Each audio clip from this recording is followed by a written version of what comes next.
अभी ना पहले एक ना थोड़ा सा ओवरव्यू दे दो, कल का वो देखे हो वीडियो तो ओवरव्यू पता होगा, लेकिन फिर भी दे दो। इकोनॉमिक्स ना अभी क्लास 12th में दो पार्ट में डिवाइडेड है। एक है मैक्रो इकोनॉमिक्स और दूसरा है Indian economic development.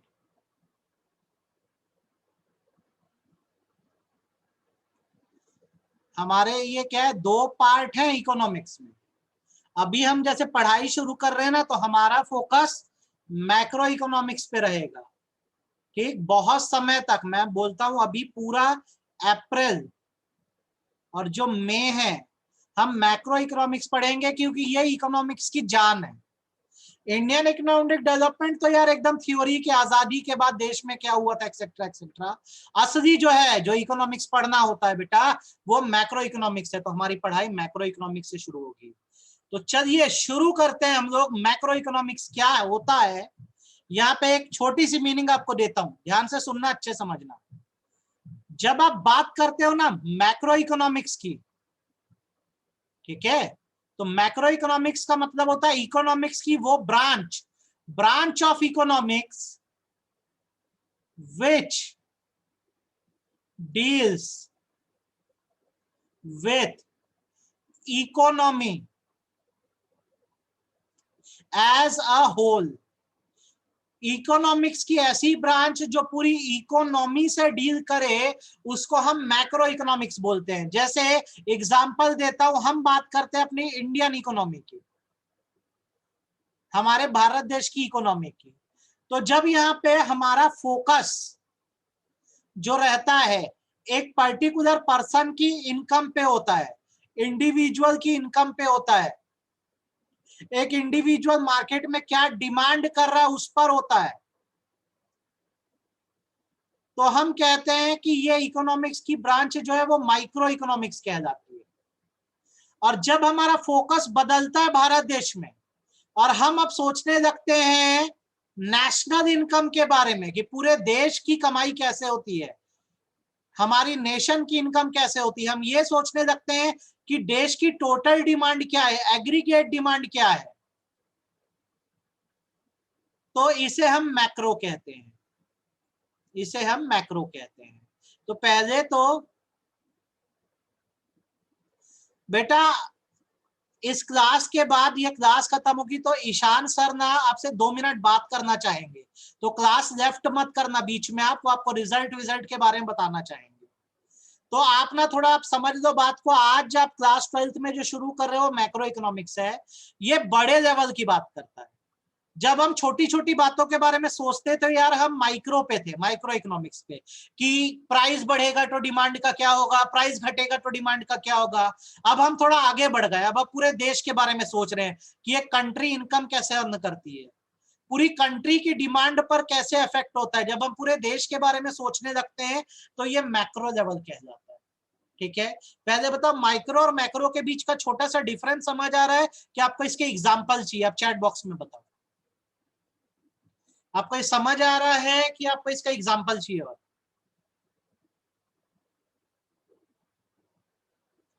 Chat box में बताओगे तो समझ आया कि नहीं आया? देखो एग्जांपल देते हैं इसका। ठीक है, देखो छोटी सी बात है। संध्या मार्केट गई, उसे गुड्स के प्राइस हाई लगे, उसने बोला प्राइस ज्यादा है तो मैं डिमांड लेस करूंगी, कम करूंगी। तो ये जो हमारी स्टडी है ये खाली संध्या के पॉइंट ऑफ व्यू से, तो ये माइक्रो इकोनॉमिक्स है। ठीक, इंडियन कंट्री, हमारा भारत देश ईरान से क्रूड ऑयल इंपोर्ट करता है। ठीक है, क्रूड ऑयल का प्राइस हो गया हाई, तो हमारे भारत देश ने डिमांड कर दी लेस। तो अब यहां पर हम एक पर्सन के बारे में ना पढ़ के पूरे देश के बारे में पढ़ रहे हैं, क्योंकि जो ऑयल आएगा उससे पेट्रोल बनेगा और उसकी जरूरत पूरे देश को पड़ेगी। तो अब यहां पर हम किसकी बात कर रहे हैं? मैक्रो इकोनॉमिक्स की बात कर रहे हैं। तो जब आप बड़े लेवल पे सोचते हो पूरे देश के बारे में सोचते हो, दैट्स मैक्रो। और आप इंडिविजुअल लेवल पे सोचते हो, अपने बारे में सोचते हो, दैट्स माइक्रो। ये बस यही बेसिक डिफरेंस है मैक्रो और माइक्रो के बीच का। ठीक है, हैंड रेस करो अगर ये मेरी बात समझ आ गई हो तो, हैंड रेस करो अगर मेरी बात समझ आ गई हो तो। गुड। अब शुरू करते हैं अपनी पढ़ाई हम लोग। ध्यान से जो मैं पढ़ा रहा हूं वो बेस बना देना, आगे तक काम आएगा सीखना। और अभी खूब सारे क्वेश्चन भी बनाने वाले अपन, जो आप मुझे बना के दोगे। ठीक है, जैसे मैं जब मैक्रो इकोनॉमिक्स की बात करता हूं, मतलब मैं अपनी कंट्री की बात कर रहा हूं, तो मैं क्या करता हूं, अपने देश को 4 सेक्टर्स में डिवाइड कर देता हूं। अपने देश की इकोनॉमी को मैं 4 सेक्टर्स में डिवाइड कर देता हूं। अब बहुत ध्यान से बेटा इसको सीख लो। मैंने क्या किया, अपने पूरे देश की इकोनॉमी को 4 सेक्टर्स में डिवाइड किया। सबसे पहला मैंने बनाया हाउस होल्ड। ये मेरी इकोनॉमी का पहला सेक्टर है। हाउस होल्ड का मतलब यहां पे मैं लिख देता हूं, हाउस होल्ड का मतलब हम लोग, जनरल पब्लिक। ये देश हमारा है। ठीक है, we are the owner of resources. देश में जितनी भी रिसोर्स है हम उसके ओनर हैं। ये देश हमारा, इस देश की मिट्टी हमारी, इस देश की हर चीज हमारी। तो हम लोग हाउस होल्ड है, हम लोग। ठीक। दूसरा इकोनॉमिक सेक्टर जो होता है उसको बोलते हैं फर्म। फर्म वो होते हैं जो बिजनेसमैन होते हैं। इनका काम होता है basically produce goods and service. इनका काम होता है गुड्स एंड सर्विस बनाना। ठीक है, ध्यान से देखना, मेरी बात को एकदम अच्छे से सीखना। हमारा देश चल कैसे रहा ये सिखा रहा हूं। 4 सेक्टर से 4 पिलर्स हैं। पहला हाउस होल्ड, भारत की जनता जिनके पास देश की सारी रिसोर्स है। दूसरा बिजनेसमैन, जैसे अंबानी, अडानी एक्सेट्रा, जो गुड्स एंड सर्विस प्रोड्यूस करते हैं। तीसरा गवर्नमेंट है, देश की सरकार। हमने गवर्नमेंट को चुना है, हमारा देश डेमोक्रेटिक है, तो हमने एक सरकार चुना है, इलेक्टेड गवर्नमेंट चुनी है। ये गवर्नमेंट क्या करती है, हमसे टैक्स कलेक्ट करती है और इस टैक्स के पैसे को हमारे वेलफेयर पे लगाती है। देखो सबका अपना अपना रोल बटा हुआ है। हाउस होल्ड मतलब हम लोग, भारत की जनरल पब्लिक, देश की सारी रिसोर्सेस हमारे पास, हम मालिक है देश के। बिजनेसमैन जो गुड्स एंड सर्विस बना रहा है। गवर्नमेंट जो हमसे टैक्स कलेक्ट करती है, हमारा वेलफेयर करती है। और चौथा जो होता है उसको हम बोलते हैं फॉरेन सेक्टर। फॉरेन सेक्टर का मतलब बेसिकली होता है हमारी कमाई का चौथा जरिया। हम सेल्फ डिपेंडेंट तो है ही, पर बहुत सारी चीजों के लिए हम दूसरी कंट्रीज पे डिपेंडेंट हैं, और दूसरी कंट्रीज हम पर डिपेंडेंट है, तो हम कंटिन्यूअसली इंपोर्ट भी करते हैं और एक्सपोर्ट भी करते हैं, जिससे हमें बहुत हद तक बिजनेस मिलता है और हमें पैसा मिलता है। तो हमारी इकोनॉमी के, हमारे देश के 4 सेक्टर बेटा, कौन कौन से, कौन कौन से 4 सेक्टर हमारी इकोनॉमी के, देख लो। Household, firm, government, foreign sector. Household मतलब हम लोग, जमशेद सर हाउस होल्ड में आते हैं। इस देश के नागरिक, यहाँ के हर चीज जमशेद सर और वैसे ही सिटीजन्स के हाथों में है। फर्म मतलब बिजनेसमैन है, अंबानी जो है और जितने भी बिजनेसमैन है सब फर्म की कैटेगरी में आते हैं। सरकार जो है उसको हमने सिलेक्ट किया है, वो हमसे टैक्स कलेक्ट करती है और हमारा वेलफेयर करती है। और जो दूसरे देश है वहां से हम इंपोर्ट एक्सपोर्ट करते हैं, जहां से हमको पैसा मिलता है। आप बताओ, आपको हमारी इकोनॉमी के 4 सेक्टर समझ आए कि नहीं, कौन कौन से 4 सेक्टर्स कौन कौन से समझ आए कि नहीं इकोनॉमी के। ठीक, तो अगर आपसे 1 मार्क में क्वेश्चन आ गया, मान लो 1 मार्क का आपसे क्वेश्चन आ गया कि नेम, आपसे क्वेश्चन आ गया कि name different sectors of economy. आपसे अगर ये क्वेश्चन 1 मार्क में आया तो आप क्या करना, आंसर लिखना, there are 4 sectors in economy. Number 1 sir household, number 2 sir firm, number 3 sir government, and sir number 4 is foreign sector. ये 4 पिलर्स है जो हमारे देश को चला रहे हैं। हम इंडिया के लोग हाउस होल्ड, हमारे बिजनेस फर्म, हमारी सरकार मोदी सरकार गवर्नमेंट, और जो हम दूसरे देशों से रिलेशन बनाए फॉरेन सेक्टर। आप हैंड रेस करके बताओ, आपको मेरी बात समझ आई? देश 4 पिलर्स पे चल रहा है, मैं लिख देता हूं 4 पिलर्स, 4 खंभों पे देश टिका है। हम पर हम नहीं रहेंगे तो देश कैसे चलेगा? हम लोग हाउस होल्ड है, हमारे देश के बिजनेसेस पर जो फर्म कहलाते हैं, हमारे देश की एक सरकार पर जो हमारा वेलफेयर करती है, और दूसरे देशों से भी हमारा रिलेशन है जो फॉरेन सेक्टर कहलाता है, जिससे हम इंपोर्ट एक्सपोर्ट करते हैं। ये 4 पिलर है जिस पर हमारे देश की इकोनॉमी चल रही है। मान लो फर्म बंद हो गए, मतलब बिजनेस बंद हो गए, देश खत्म, कहां पैसा आएगा? अगर हाउस होल्ड ना रहे, हम लोग ना रहे, तो देश कहां रह गया? गवर्नमेंट ना रहे तो हमारा वेलफेयर कौन करेगा? और अगर फॉरेन सेक्टर ना रहे, हम दूसरे देशों से इंपोर्ट एक्सपोर्ट नहीं करेंगे, तो ऐसी हजारों चीजें जो इंडिया में नहीं मिलेगी। पेट्रोल मिलना बंद हो जाएगा, इलेक्ट्रॉनिक आइटम मिलना बंद हो जाएगा, हम बर्बाद हो जाएंगे। सभी लोग को मेरी बात समझ आ गई क्या? हैंड रेस करो और चैट में बताओ। सभी लोग को मेरी बात समझ आ गई है? और एग्जांपल चाहिए कि क्लैरिटी है?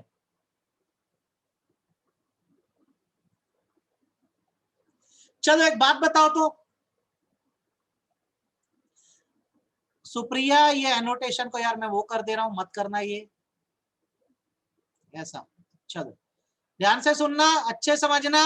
बताओ मेरे को, मान लो आयुषी जो है वो रायपुर में लैंड ओनर है, उसकी बहुत सारी जमीन है रायपुर में, तो वो किस सेक्टर में आती है? वो चारों में से कौन है? आप बताओ फटाफट, वो चारों में से कौन है? आशीष ने एकदम सही बताया, वेरी गुड। बाकी लोग बताओ। आयुषी लैंड ओनर है, उसकी जमीन है, तो उसको हम बोलेंगे आयुषी हाउस होल्ड सेक्टर से है। आयुषी हाउस होल्ड सेक्टर से, जमीन एक रिसोर्स है और उस रिसोर्स की ओनर है आयुषी, तो आयुषी जो है वो कौन है? हाउस होल्ड सेक्टर में आती है। ठीक, मैं बोलता हूं आयुषी की रायपुर में इंडस्ट्रीज है बड़ी बड़ी, मान लो इसकी स्टील इंडस्ट्रीज हैं, तो वो किस में आती है? कौन से सेक्टर में आती है? फर्म है। वेरी गुड बेटा, आयुषी क्या हो गई? फर्म हो गई। ठीक, मैं ये कहता हूं कि संध्या जो है, संध्या जो है यूएस सिटीजन है, ठीक, जो इंडिया से गुड्स मंगवाती रहती है, इंपोर्ट एक्सपोर्ट करती रहती है, तो हम इसको किस कैटेगरी में डालें?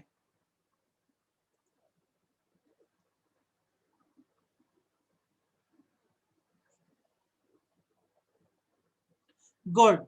मैं बोलता हूं आदित्य जो है वो छत्तीसगढ़ का हेल्थ मिनिस्टर है और सबको फ्री में टीका लगाएगा अभी कोविड का। कौन से सेक्टर में? तो बेटा बेस सीख लो, ये बेस आपको आखिरी तक काम आएगा।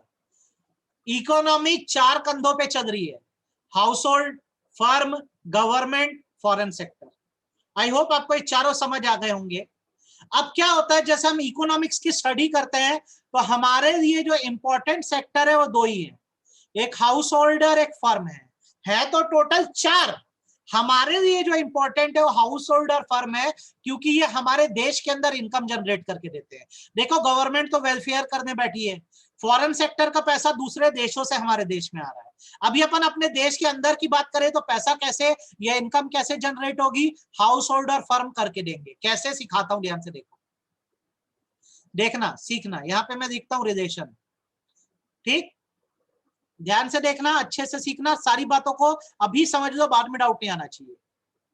मैं बोलता हूं यार हमारी इकोनॉमी में मैं अज्यूम कर रहा हूं 2 ही सेक्टर है अभी, एक है हाउस होल्ड और दूसरा है फर्म। ठीक है, हाउस होल्ड देश के मालिक है, इनके पास रिसोर्सेस है,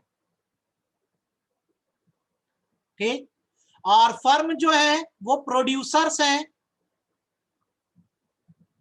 उनको क्या प्रोड्यूस करना है? गुड्स एंड सर्विस प्रोड्यूस करना है। तो बेटा अगर गुड्स एंड सर्विस प्रोड्यूस करना है तो ये ऐसे तो नहीं हो जाएंगी ना, इनको रिक्वेस्ट करनी पड़ेगी हाउस होल्ड को कि अपनी रिसोर्सेस दे दो, अपनी रिसोर्सेस दे दो। ठीक है, हम लोग को बिजनेसमैन बोलेंगे सर आप हमें अपने रिसोर्सेज दे दो ताकि हम गुड्स एंड सर्विस बनाएं जिससे पूरे देश का और विदेश का सबका फायदा हो। पहले बताओ मेरी इतनी बात समझ आई कि नहीं? एक साइड में बिजनेसमैन है, कौन है अपने को नहीं पता, एक साइड में अपन लोग हैं जिनके पास देश की सारी रिसोर्स है। बिजनेसमैन को बनाना है गुड्स एंड सर्विस, तो उसको चाहिए होगी रिसोर्स, ये हमसे मांगेगा रिसोर्स। हम बोलेंगे भाई देख हमारे पास 4 तरह की रिसोर्स है, हमारे पास जमीन है, इस देश की लैंड है, हमारे पास काम करने के लिए लोग हैं, लेबर है, हमारे पास तुम्हारे बिजनेस में लगाने के लिए पैसा है, कैपिटल है, ठीक, और हमारे पास तुम्हारे बिजनेस को सेट करने के लिए जो जो चाहिए सब कुछ है, एंटरप्राइज है पूरी की पूरी। हमारे पास 4 रिसोर्स हैं, ठीक। हमारे मतलब हम सब जो क्लास अटेंड कर रहे हैं सब भारत देश के नागरिक हैं। हम 4 तरह के रिसोर्सेस रखते हैं अपने पास। हमारी जमीन होती है, हमारे पास लोग हैं जो मेहनत करते हैं, लेबर है, हमारे पास लगाने को पैसा है, बिजनेस में लगने पर पैसा कैपिटल बन जाता है, और हम बिजनेस के लिए सब कुछ कर सकते हैं, तो हम एंटरप्राइज दे सकते हैं आपको। तो हम इसको अपने पास रखें कि फर्म को दे दे, ये बताओ। चारों रिसोर्सेस हम अपने पास रखें कि फर्म को दे दे, आप बोलो मेरे को। ये 4 रिसोर्सेस जो जिसके हम ओनर हैं, इन रिसोर्सेस को हम अपने पास होल्ड करके रखें कि फर्म को दे दें। तो चलो भाई आपने जो बोला मैंने वो किया। मैंने इन रिसोर्सेस को मतलब फैक्टर्स को, ये सारी रिसोर्स फैक्टर्स कहलाती हैं, ठीक है, इनको दे दिया फर्म को। जब ये land labour capital enterprise firm के पास गई तो फर्म ने इससे बनाया गुड्स एंड सर्विस। क्या बनाया? क्या बनाया? Goods and service. ये जब गुड्स एंड सर्विस बनी तो इससे फर्म की कमाई हुई, प्रॉफिट हुआ, ठीक। पहले बताओ इतनी कहानी समझ आई कि नहीं आई? एक बिजनेसमैन को रिसोर्सेस कहां से मिली? हाउस होल्ड से। 4 रिसोर्स, क्या क्या? Land, labour, capital, enterprise. 4 तरह की रिसोर्स बिजनेसमैन को किससे मिली? फर्म से, हाउस होल्ड से मिल गई। इससे इसने क्या किया? गुड्स एंड सर्विस बनाया और प्रॉफिट कमाया। और अब यहां से पूरा खेला शुरू होता है, ध्यान से सुनना। जब मैंने, हाउस होल्ड ने फर्म को रिसोर्सेस दी, लैंड, लेबर, कैपिटल, एंटरप्राइज दिया, तो इससे फर्म ने गुड्स का प्रोडक्शन किया। जब इसने प्रोडक्शन किया होगा तो इसको प्रॉफिट हुआ होगा, तो इससे इसने क्या किया? ध्यान से सुनना। इस प्रॉफिट में से कुछ पेमेंट हमें भी करी, हमें मतलब हाउस होल्ड को। ध्यान से मेरी बातों को सुनना। फर्म ने जब गुड्स प्रोड्यूस किया होगा हमारी रिसोर्सेस को लेकर, तो उसको प्रॉफिट अर्न हुआ होगा। तो इस प्रॉफिट से उसने क्या किया? बेसिकली कुछ पेमेंट्स हमको करी। हमको मतलब हमने जो उसे फैक्टर्स दिए थे, जो रिसोर्स दी थी, उसके लिए हमको उसने पेमेंट करी। तो मैं इसको बोलूंगा उसने हमें फैक्टर पेमेंट करी, और इसे हम बोलते हैं डिस्ट्रीब्यूशन करना। कैसे पेमेंट करी? तो हमने उसे लैंड दिया था ना, तो जमीन के बदले उसने, बिजनेसमैन मतलब फर्म ने हमें रेंट दे दिया। हमने उसे लेबर दिए ना, मजदूर दिए, तो उस फर्म ने जब प्रोड्यूस करके प्रॉफिट कमाया तो उसने उसके बदले में हमें वेजेस दे दिए या सैलरी दे दी। फिर हमने उसे कैपिटल दिया था, तो कैपिटल पे उसने हमें इंटरेस्ट दे दिया। और हमने उसका पूरा बिजनेस सेट करके दिया ना, तो उसने उस चीज के बदले हमें प्रॉफिट दिया। तो कोई भी चीज फ्री में नहीं है। देखो, हाउस होल्ड ने जब अपनी चारों फैक्टर्स या रिसोर्स फर्म को दी, तो फर्म ने उससे प्रोडक्शन किया है और प्रॉफिट कमाया है। कमाने के बाद उसने क्या किया? उस प्रॉफिट में से हमको ना पेमेंट्स कर दी। हमने क्योंकि कुछ भी फ्री में नहीं दिया था, उसने हमें लैंड के लिए रेंट दिया, लेबर के लिए वेजेस दी, कैपिटल पे इंटरेस्ट दिया, एंटरप्राइज मतलब बिजनेस सेट करने के एवज में उसने हमें प्रॉफिट दिया। तो पैसा जो फर्म के पास आया था वो अब किसके पास आ गया? हाउस होल्ड के पास आ गया। आप बताओ इतनी बात समझ आई कि नहीं आई? यस और नो करके बताओ आपको ये बात समझ आई कि नहीं? चैट में बताओ और रिफाइंड करके बताओ, रिपीट करके बताओ कि कहानी समझ आ गई है। दो तरह के लोग हैं, एक हम लोग हाउस होल्ड, दूसरा बिजनेसमैन मतलब फर्म। बिजनेसमैन ने हमसे रिसोर्सेस मांगी ताकि वो गुड्स प्रोड्यूस कर सके, तो हमने उन रिसोर्सेस को दे दिया। ये रिसोर्सेस फैक्टर कहे जाते हैं और ये चार तरह के होते हैं: land, labour, capital, enterprise.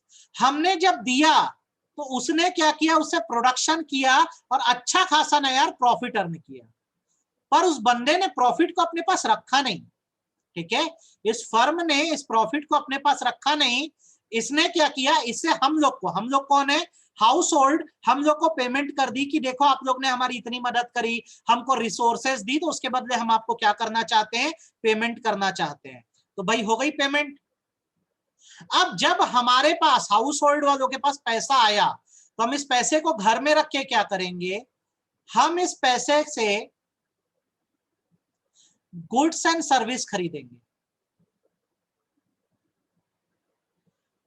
Goods and service, घर में पैसा थोड़ी रखता है आदमी, इसको तो खर्च करने के लिए इस्तेमाल आता है ना। तो जो पैसा हमको अभी मिला, हम इससे क्या करें? गुड्स एंड सर्विस परचेज करने चले गए। ठीक है, इसे बोलते हैं कंजम्पशन करना। तो जब हमने कंजम्पशन किया तो ये पैसा वापस से किसके पास आ गया? फर्म के पास आ गया। तो हमारा देश इस फ्लो में चल रहा है, ऐसे हमारे देश में इनकम जनरेट हो रही है।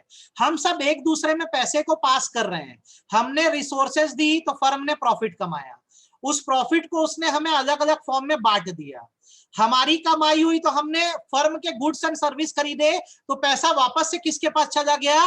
फर्म के पास चला गया। तो ये तीन तरह से पूरा देश आज की डेट में चल रहा है। बिजनेसमैन गुड्स बनाता है, क्योंकि हमारी रिसोर्सेस यूज करके बनाता है तो हमको कुछ पेमेंट भी करता है। उसी पेमेंट का इस्तेमाल करके हम उस बिजनेसमैन के गुड्स खरीदते हैं, तो पैसा से वापस से किसके पास चले जाता है? फर्म के पास चला जाता है, और ये सर्कल चलता रहता है। ये सर्कल कभी नहीं रुकता है, और क्योंकि ये सर्कल कभी नहीं रुकता है इसलिए इसे कहते हैं circular flow of income. Hand raise करके बताओ कितने लोगों को हमारे देश का सर्कुलर फ्लो ऑफ इनकम समझ आ गया? चैट बॉक्स में बताओ बेटा, चैट बॉक्स में बताओ समझ आया कि नहीं आया? चैट बॉक्स में बताओ समझ आया कि नहीं आया?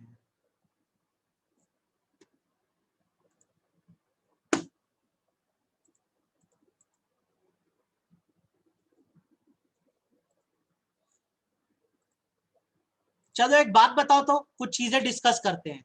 मेरा नाम जमशेद है, मेरी जमीन है, लैंड है, मेरे लेबर हैं, ठीक है, मेरे पास कैपिटल है, मेरे पास एंटरप्राइज है। तो मैं कौन हूं? हु एम आई? मैं कौन हूं?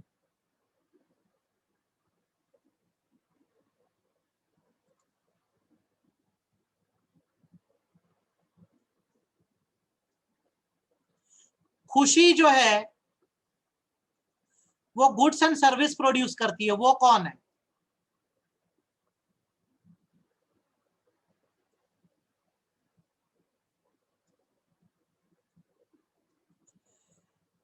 मैंने खुशी को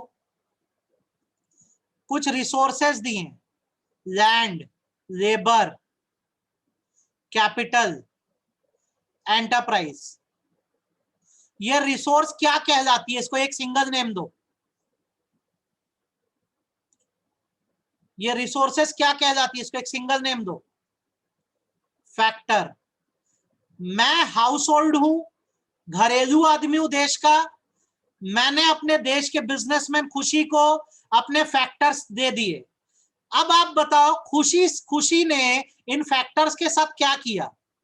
इन फैक्टर का इस्तेमाल करके खुशी ने क्या किया? बोलो। इन फैक्टर्स का इस्तेमाल करके खुशी ने क्या किया?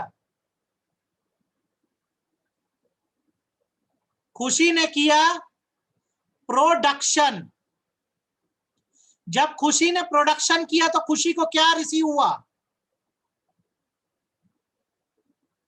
प्रॉफिट।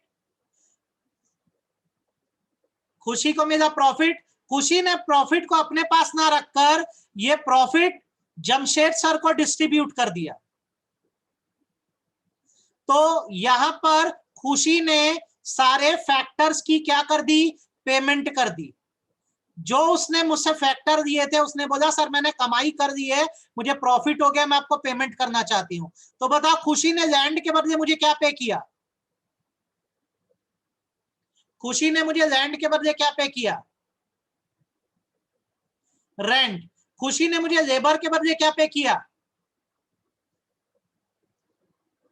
वेजेस। खुशी ने मुझे कैपिटल के लिए क्या पे किया? इंटरेस्ट। और खुशी का बिजनेस सेट करने में मैंने मदद करी थी, एंटरप्राइज के बदले क्या दिया? अब मेरे पास पैसा आया जमशेद सर के पास, सर ने पूरे पैसे से किसकी गुड्स एंड सर्विस खरीद ली?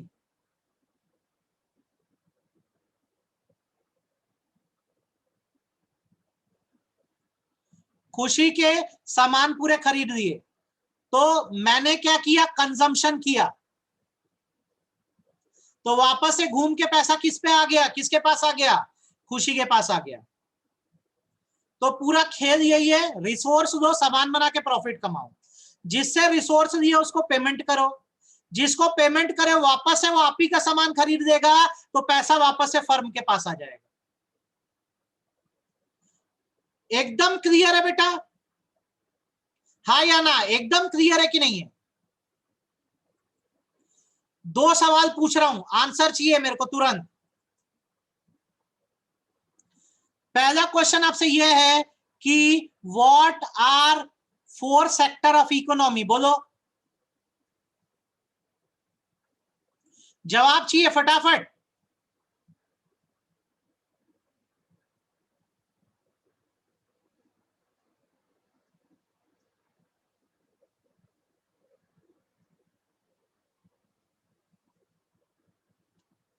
Four sectors of economy are household, firm, government और फॉरेन सेक्टर। आपसे अगर मैं बोलूं what are four factors of production, किसी चीज को प्रोड्यूस करने के लिए चार फैक्टर कौन कौन से, तो क्या आंसर होगा? Land, labour, capital, enterprise. Very good, सब एक एक नंबर के क्वेश्चन है बेटा ये। अगला सवाल आपसे, dash produces goods and services? जवाब फटाफट। Firm produces goods and services. Next सवाल, three stages of circular flow of income. Circular flow of income के तीन स्टेज क्या क्या हैं? प्रोडक्शन, फिर डिस्ट्रीब्यूशन, फिर कंजम्पशन। ये चक्री चलती रहती है, ये चक्री कभी नहीं रुकती है। आपको सर्कुलर फ्लो समझ आ गया कि नहीं? जिस दिन ये चक्री रुक गई देश बंद हो जाएगा। हम सब एक दूसरे पे डिपेंडेंट है बेटा, हम सब एक दूसरे के लिए कुछ ना कुछ कर रहे हैं, ठीक है? तो आई होप आपको सर्कुलर फ्लो एकदम अच्छे से समझ आ गया होगा। बेटा ये लेक्चर तो तेरे को भेज देंगे ईशान सर, मैं जूम इन कर देता हूं तेरे लिए, देख लो ये सारी चीजें देख। Four sector of economy, house hold, firm, government, foreign sector. Four factor of production, land, labour, capital, enterprise. जो गुड्स बनाए वो फर्म। तीन स्टेजेस क्या होते हैं हमारे यहाँ देश में इनकम के? पहले प्रोडक्शन होता है, फिर लोगों को इनकम को डिस्ट्रीब्यूट कर दिया जाता है, फिर वो लोग इसी पैसे से गुड्स खरीदते हैं, मतलब कंजम्पशन करते हैं। ये फंडा है। अब बच्चों मैं आप सबको विजिबल हूं कि नहीं, दिखाई दे रहा हूं कि नहीं दे रहा हूं, ये बताओ। मैं आप सबको दिखाई दे रहा हूं? हाँ सब सेंड करूंगा, सब सेंड करूंगा। आप लोग को मैं नोट्स दूंगा इसका पूरा, आपको पूरे लेक्चर कराऊंगा, फिर नोट्स दूंगा। आप लोग बस एक काम करना बेटा, थोड़ा सा मेरे साथ कोऑर्डिनेशन बना के चलना। ये बुक खरीद लेना, सब लोग देख लो। उल्टा दिख रहा है क्या यार? ऐसे में कैसा दिख रहा है? अबे ये बुक संदीप गर्ग नाम है इस बुक का, संदीप गर्ग। ये बुक आप खरीद लेना, ठीक है? देखो कवर देख लो, मैक्रो इकोनॉमिक्स की यही बुक खरीदना, और इसके अलावा कुछ रिफर मत करना, पूरा कंसेप्ट का कचरा हो जाएगा। हम लोग फुल कोऑर्डिनेशन में पढ़ेंगे, इस किताब को पढ़ेंगे मैक्रो में। अब जब भी खरीदो, आज खरीदो, 10 दिन बाद खरीदो, ये खरीदना संदीप गर्ग मैक्रो इकोनॉमिक्स, धनपत राय पब्लिकेशन, यही किताब खरीदना इसके लिए, ठीक है? ये बुक अपने को खत्म करनी रहेगी पूरी, लास्ट ईयर की चल जाएगी। आपको कोई नोट्स नहीं बनाना है, आपको रेडीमेड नोट्स और ये बुक, क्लास के लेक्चर के लिए एक सेपरेट कॉपी बनाओ। क्लास में जो होगा ना, पढ़ते पढ़ते हर चीज को लिख लेना, प्लस मेरे नोट्स प्लस ये किताब, इतनी चीज पढ़नी है अपने को, ठीक है? लास्ट ईयर की चल जाएंगी। अब थोड़ा वेट कर दो, ईशान सर आपको कुछ बोलना चाहते हैं, सुन लो। ईशान सर आप लोग से बात करना चाहते, कर दो आप लोग, क्या बात करना है उनको। ईशान सर हो आप?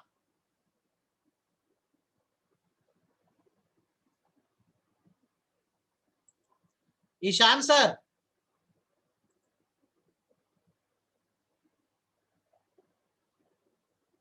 आपको अनम्यूट तो मैंने कर दिया है। हेलो, हाँ आ रही है, बोलो ना। गुड मॉर्निंग बच्चों, कैसे हो सब लोग? सबको अनम्यूट कर दूं? हाँ, सबको अनम्यूट कर दीजिए सर। लेक्चर को शेयरिंग रोक दे रहा हूँ और सबको अनम्यूट कर देता हूँ। हाँ कर दिया। आवाज आ रहा है सबको मेरा? Yes sir. Yes sir. Yes sir. Yes कैसे हो सर। सब लोग?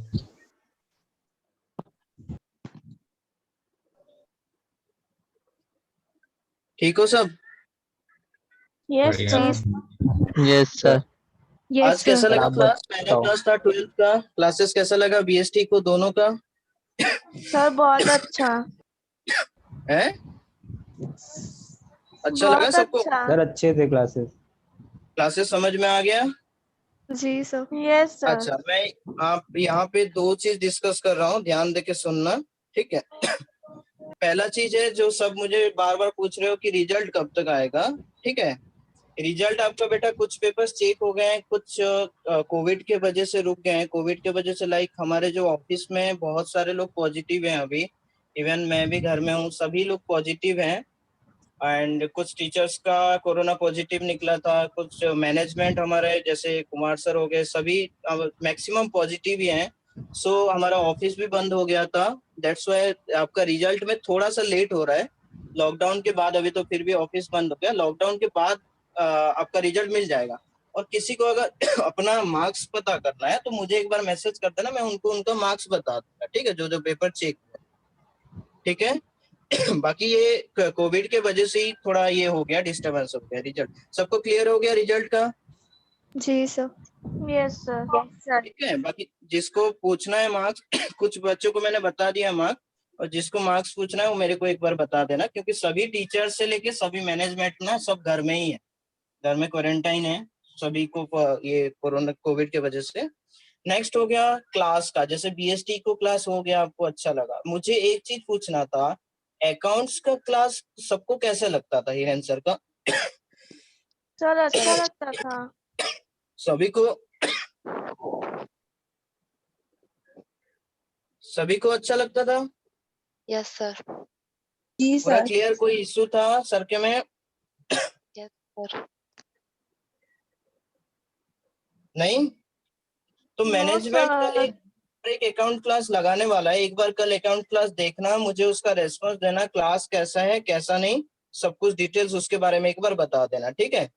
और नेक्स्ट थिंग ये है, जैसे पिछले साल बहुत बच्चे ये गलत किए थे, क्या गलत किए थे कि आपको पढ़ाया जा रहा था, आप पढ़ के बस रख के फिर उसका कुछ नहीं करते थे। बट एक चीज ध्यान रखो, जैसे आज सर पढ़ा लिए, इसको इवनिंग को रिवाइज करो, इसका नोट्स आज ही के आज कंप्लीट हो जाना चाहिए, ठीक है? Yes sir. आज के Yes, sir. आज ही इसके नोट्स sir. और जो भी डिटेल्स है उसको कंप्लीट करके ही रखना, पेंडिंग कुछ मत रखना, और अच्छे से आज से ही स्टार्ट करना पढ़ाई, ताकि बाद में कुछ इशू ना हो, ठीक है। Yes, sir. बाकी रिजल्ट का मैंने क्लियर कर दिया, सो रिजल्ट जिसको जानना है एक बार मुझे मैसेज कर देना, मैं उनको बता दूंगा। सर अपना ध्यान रखो, ठीक है। बहुत खांसी आ रही है आपको। सर सभी यहाँ पे क्वारंटाइन है, सभी हमारे सचदेवा वाले। कैसे करोगे, सब घर में रहो, बच्चों तुम लोग भी अच्छे रहो, सेफ रहो, है ना। सभी ध्यान रखो Yes, अपना, sir. ध्यान रखो अपना, ठीक है। ठीक है, आज जो पढ़े बस उसको एक बार ना सर अभी वीडियो भेज देंगे और देख देना, कंसेप्ट को ध्यान रखना, धीरे धीरे अपन करते हैं इसको, ठीक है बेटा। Yes, ये sir. कर दो। चलो अब लेफ्ट कर दो।